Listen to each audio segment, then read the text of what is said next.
Hello foodies, আজকে টক ঝাল আর খুবই মুখরোচক একটা রেসিপি নিয়ে চলে এসেছি, কর্ন চাট। দেখো, এখানে দুটো ভুট্টা নিয়েছি।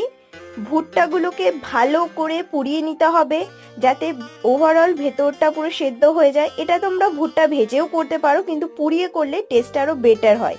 দেখো, ভুট্টাগুলোকে ছাড়িয়ে নিয়ে তার মধ্যে শসা কুচি, পেঁয়াজ কুচি, চিলি ফ্লেক্স দিয়ে তার মধ্যে বিট লবণ, তেঁতুল জল, জলজিরা পাউডার দিয়ে তারপর এর মধ্যে লেবুর রস দিয়ে নিয়েছি। আর এই রেসিপিটা খুবই টেস্টি হয়, কেমন হলো জানাবে কিন্তু। তারপর চাট মশলা দিয়ে ভালো করে মিশিয়ে নিয়ে ব্যাস, তাহলেই রেডি। খুবই সিম্পল একটা রেসিপি আর খেতে দুর্দান্ত। বাড়িতে অবশ্যই ট্রাই করো। যারা টক ঝাল খেতে ভালোবাসো অবশ্যই কমেন্ট করো রেসিপিটা কেমন লাগলো। আর চ্যানেলটি সাবস্ক্রাইব করতে ভুলো না কিন্তু। টাটা।